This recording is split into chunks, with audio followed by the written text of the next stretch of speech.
The Independent National Electoral Commission has announced the date for the off-cycle Edo State governorship election.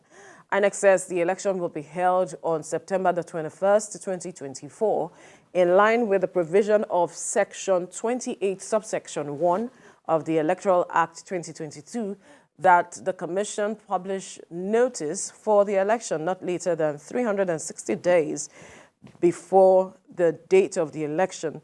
And as the race for the Edo 2024 governorship election continues to gather steam, political parties, aspirants, and stakeholders are gearing up for the day. As preparatory events leading up to the September polls draw closer, political watchers say it may end up being a closely contested three-horse race. Aspirants of the People's Democratic Party, PDP, the All Progressives Congress, APC, and Labour Party are already making solid moves to help cement their candidacy. An aspirant under the platform of the Labour Party in Edo State, Ogbemudia, Osagie, a trained security expert, says he has much to offer to bring development to the state. He joins us via Zoom to tell us his plans to become his party's flag bearer and the lofty initiatives he also intends to implement if he becomes governor. Good morning. Thank you for joining us. Good morning. How are you doing? Very well, thank you. I'm happy. I'm grateful to be here. Great, and it's good to have you as well.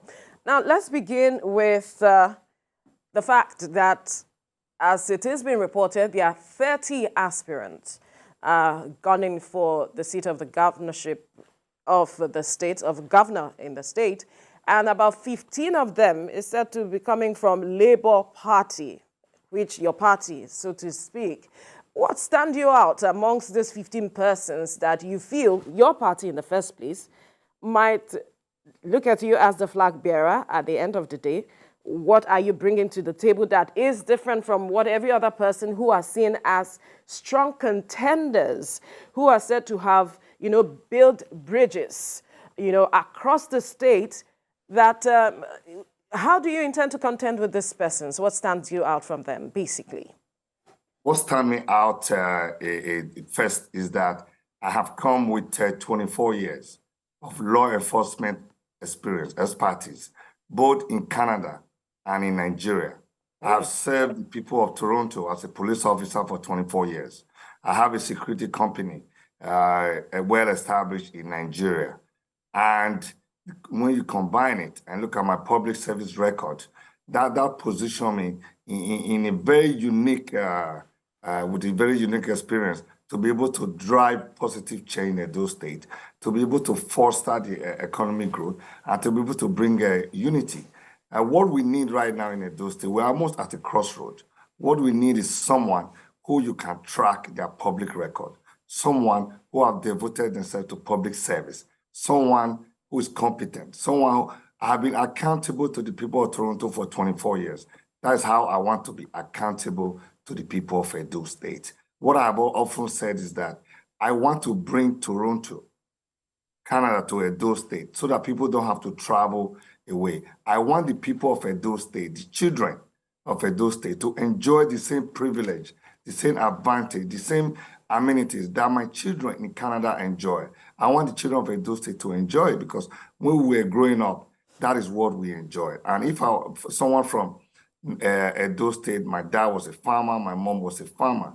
If I was growing up in a state right now, I would not be in the position where I am today. So I want to bring that back. And what stands me out is the major problem we have in Benin City, in Edo State, across the state, is insecurity. No country, no state, no city can grow or economically without an effective and efficient law enforcement. That is why I said I'm going to leave my comfort zone in Canada to go to Edo State and serve my people. Right. And what informed your decision to join the LP? That's the Labour Party. This on the other hand, and then, for people on the ground in Edo, there's also a portion of them who say people like yourself, they refer to them as emergency politicians, as now that it is an election year, or an election year is upon the state, people come from, all over and now decide that they want the people to vote for them. As in, how well are you known, for example, in Edo State? Well, in Edo State, first of all, I was born and raised in Edo State. I was born in a village in Uhi, in one the local government area of the state. I joined, to answer your question first, that's a good question to ask. The first thing, I joined the Labour Party because I believe in the Labour Party philosophy and the manifesto that is people's driven, is the democracy that encompasses and brings everyone to the table. And I have been obedient for a long time. And not just politics. When Osagie was running for a second term in office, I openly came out to support him because I did not like the injustice that I believe at the time that the APC were giving to him. So I supported him. When Peter Obi was in Canada for his visit while he was touring the world, I volunteered to provide security support for the obedient movement.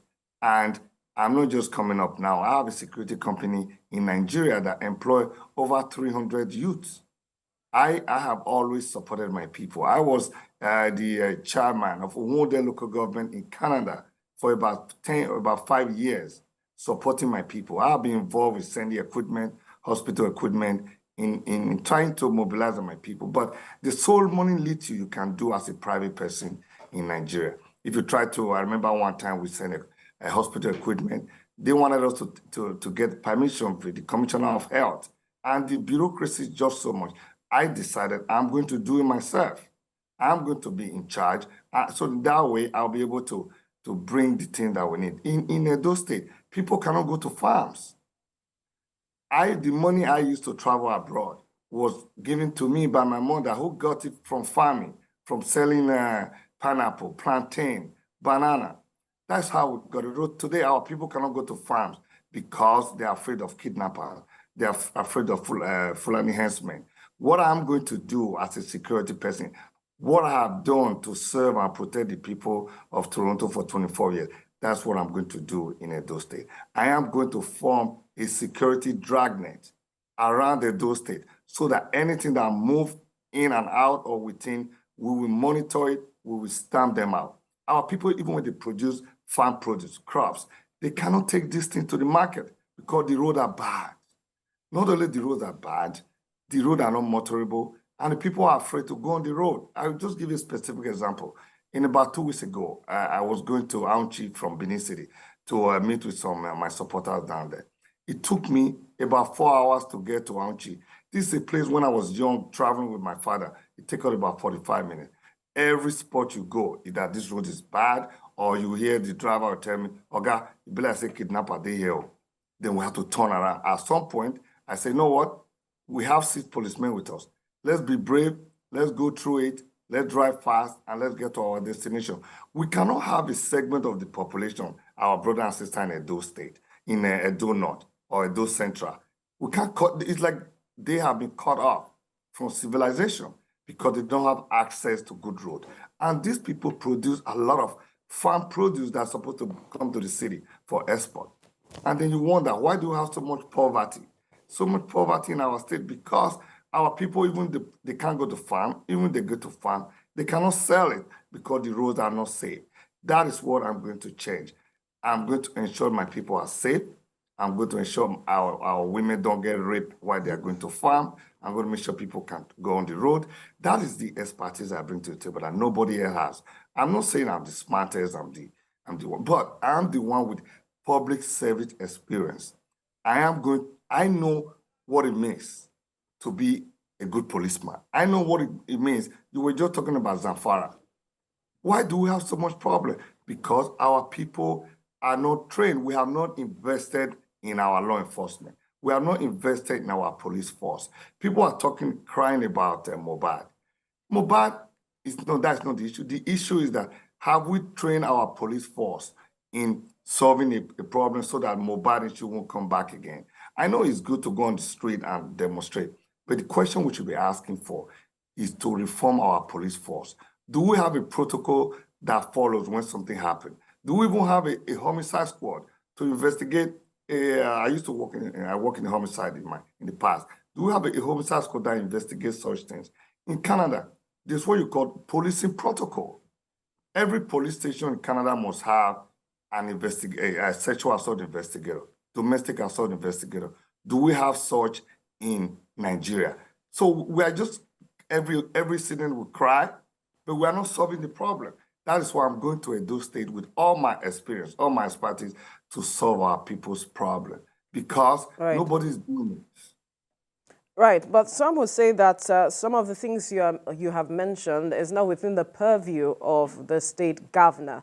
That has to be from the federal level. So we have to consider the peculiarities of the country as we look at adopting some of the things that you have mentioned. You mentioned earlier that what you want to do is to ensure that you are accountable to the people.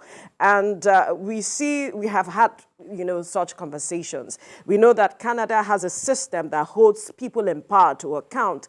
But Nigerians have been talking about the matter of accountability in this part of the world, where it's seemingly difficult to hold persons in power to account. How do you want to ensure that? What do you want to do differently in that aspect?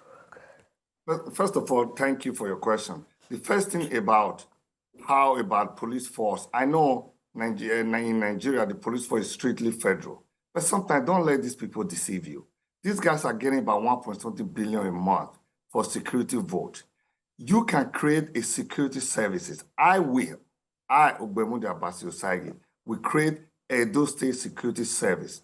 They will be trained by professionals from Canada around the world. They will be equipped. They will have the same equipment that is used to combat crime. They will be able to do it. The Constitution never said you should not have your own security services. It just said you cannot have your own police force, but you can have your own police security services. In Benin, we have vigilante. We have Edo State Vigilante Network. They are there. It's just the only difference that they are poorly trained. They are not equipped. They don't have any strong arm to fight these bandits. But based on what they have, they are doing a great job. I went to my village the other day. I saw the way they were dressed. I donated some equipment and some clothing to them so that they can be very proud of what they do. And the other one about accountability. The issue is this. You need to elect people to office, people that have track records, people you know that you can trust. If someone all their life, all the past 24 years, you can track my record, you can know who I am, and you can see that I've been accountable to the public. Those are the kind of people you vote to power. Not people that will come to you and say, okay, hold me accountable. You look at them 5 years ago, they were 419 guys. Look at them 5 years ago, they are doing philanthropy, they are dashing away money. But you never ask them, where did they get that money from? So if you cannot hold them accountable during election process, during while you are trying to pick a choice, then you're not going to be able to hold them accountable when we come to the office. So track record, past character, what you have done in the past, how to be scrutinized. You talk about Canada. In Canada, certain things, if you have done anything shady in the past, nobody's going to elect you to office. And even if they mistakenly elect you to office, you are not going to stay there. You cannot hold accountable a thief. Somebody who has been involved in fraudulent activities, dubious lifestyle all their life, you cannot of a sudden hold them accountable. I want people to Google my name, check my track record, and see what kind of human being I am. Don't take my word for it. Find out who I am. That's how you're going to hold me accountable. The idea that somebody go to the office and then people start to worship them and try to worship you like God, that's how to be out. You cannot elect your godfather. You cannot elect somebody that you have to kneel down to greet before they come to power. You cannot elect them to office. You want to elect a friend, a community member to come to power. So that's how you hold people accountable. You cannot hold them accountable if they have a bad track record or you don't know their history. My history is well known. Go to my village, everybody know about who I am. We go to Benin City, everybody know where I grew up and where I have resided for the past 24 years. Everyone know who I am. That is what I bring to the table. And I challenge every other aspirant to declare what they have done, where they have been, their source of money for the past 20 years. But what about the chances of the Labour Party? Of course, the primary exercise is not until about February, I think February or so, this before Right. the election in September. So election is about a year's time. But how bright are the Labour Party's chances when you look at, the fact that before now, the elections in Edo State have always been keenly contested between the APC and the PDP? I asked earlier about, the fact that people are saying that Labour Party is filled with basically newcomers, people that may not be known, which you have spoken to. But when you weigh the chances of the Labour Party against what people have said, the formidable APC or even the PDP, what do you say? How do you respond to these questions? Thank you for the question. The most interesting thing about we, Edo people, and we usually refer to ourselves as Edo to the world, is that we don't align ourselves with political parties. Edo people, we align ourselves with individuals. That is why I have come out. Edo people want someone like me. And when I was going around Edo State last 1 month, people want someone who can deliver. Edo State is not APC, PDP, or Labour. Yes, we have a lot of 80% of Labour Party, people that voted for Labour Party are obedient. Some of them are PDP, some of them are APC, some of them are Labour. Edo people, we vote for quality and we vote our conscience. So I'm expecting Edo people to vote the same on the same line this time, to vote one of their sons who have demonstrated excellence in public service, someone who is credible, someone that know what a good system look like. I was talking to my uncle the other day. We were saying, if you go to the tap water to wash your hands and you don't know where the water is coming from, you don't know where the water is going, how are you going to solve the problem when you have leakage in your house? People are there in power. They don't understand the processes of a good government. I have a friend of mine at my house yesterday, a Nigerian policeman in Canada. It's from the Yoruba. I was asking him, what do you think we are going to do to solve the problem in Edo State? He said, look, Basi, the problem is that if you don't know how a good system works, how are you going to change it? A lot of these guys just talk. They said they want to make Nigeria, Dubai. Someone asked me about it. How do you make, you never work in Dubai. You don't know the processes. You cannot make a Dubai. But I am going to make Edo State, a Canada, bring it to Edo State because I know how the system works. I know the public service system. I know the processes. And I know how I'm going to help my people. My people, we are poor in Edo State. Edo State doesn't have money. We have 40% unemployment rate. Edo State have the largest diaspora community abroad. We remit billions of dollars to Edo State every year. But when you go there, you don't see it because the government doesn't have money. The government is relying on remittance from abroad, borrowing, without trying to create wealth. What I'm going to do is I'm going to create an enabling environment for my diaspora brothers and sisters. I'm going to create a diaspora desk where all our diaspora can come and invest. I speak to a lot of people. I have a friend here in Toronto here who owns a pharmaceutical company. He wants to take it to Nigeria, but he keeps saying, Basi, the place is not safe. So I'm going to secure my state, our state, so that we can drive investment.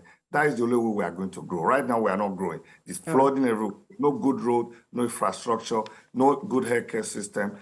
But you can't do those things without money.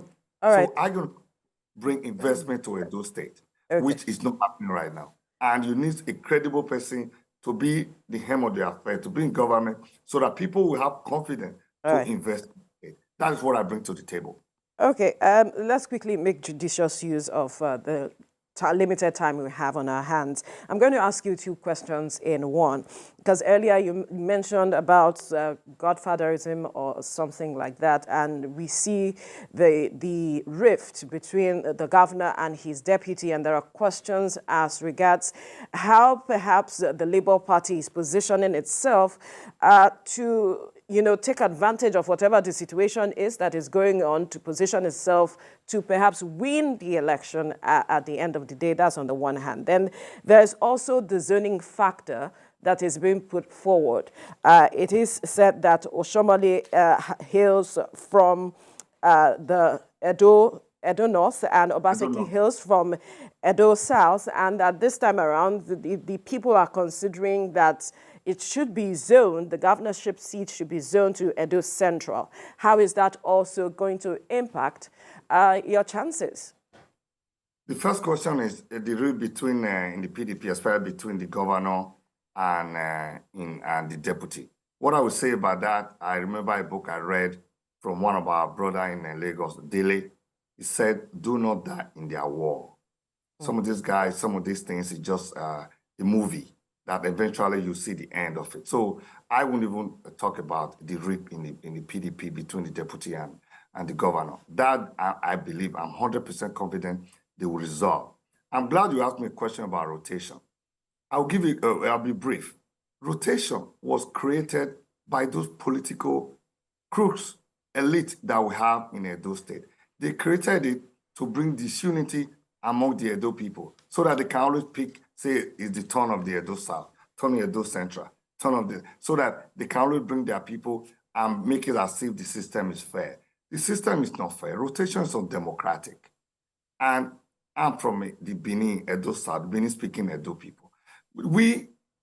Every person from the Edo North, from the Edo Central, the Insha brother and sister, we're all from the same ancestors. We're all from Benin. So the Benin people, like me, speaking Benin principles, I will refer to as Edo South.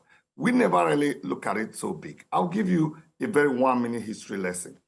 During the military rule, we have Governor, Deputy Vice President Ahomo. He was from Edo North.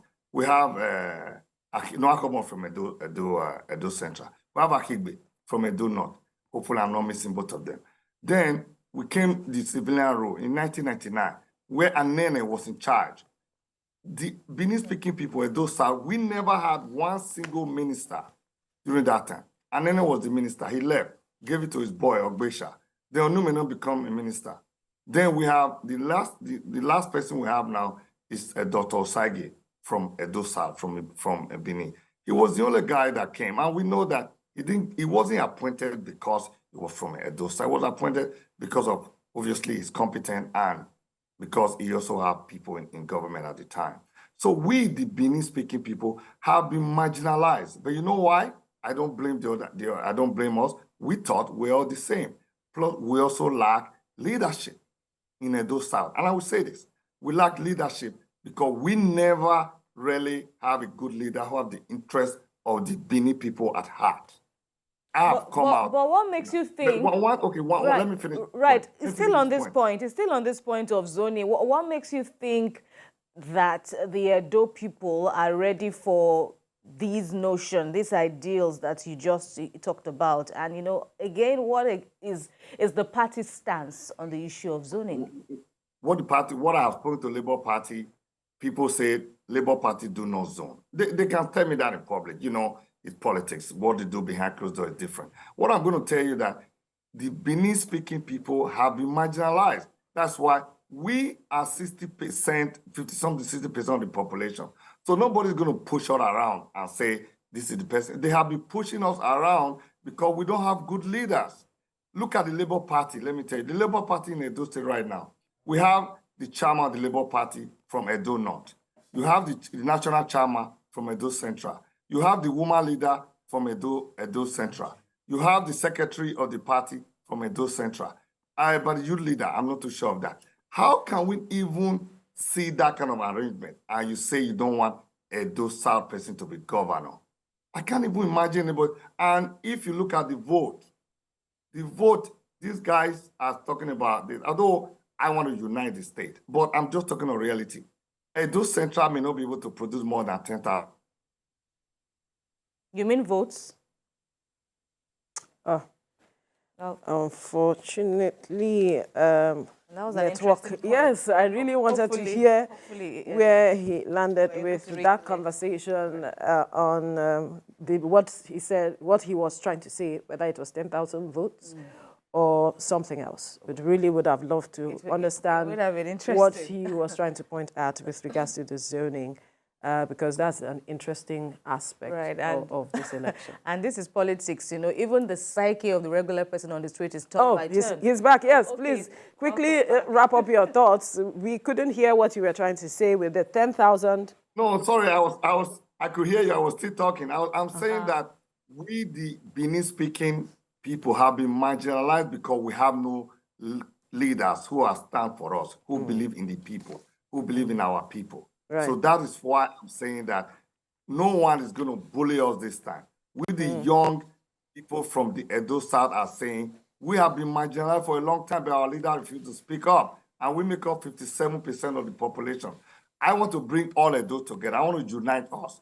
But at the same time, we are not going to be bullied by selected few who are claiming to be righteous. That's what I will not stand for. That's what the young generation of people from Edo South, from Edo Central, from Edo North are saying. We want a person with credibility, with good character, with competence, who can save Edo State. Osagie is not running on a Benin agenda.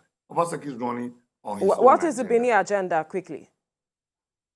Well, I don't think we have, Benin people have never really talked about Benin agenda because we believe that every Edo people originally come from Benin. So what we want is somebody who can unite the state, who can preserve our culture and heritage. If we had a Benin agenda, how come we don't have a Edo museum? How come by now we don't have one single flyover in Benin City? And Benin City is crowded. Benin City is supposed to be the hub transportation of Edo State. It connects the north, the south, and the east. We don't have anything there because there's no Benin agenda.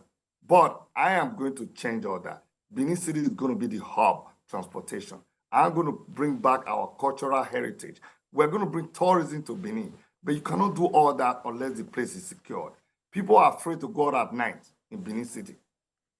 And that cannot happen. You cannot prosper if people cannot have 24 hours of doing business. Those are what I bring to that other people don't bring. People need to move free with their goods, with everything, and people need to be able to go out there and work 24 hours and do business 24 hours. Our time is up. Right, our time is up. We must thank you, Ogbemudia Osagie, an aspirant on the platform of Labour Party in Edo State. Thank you for your time on the program. Thank you for having me.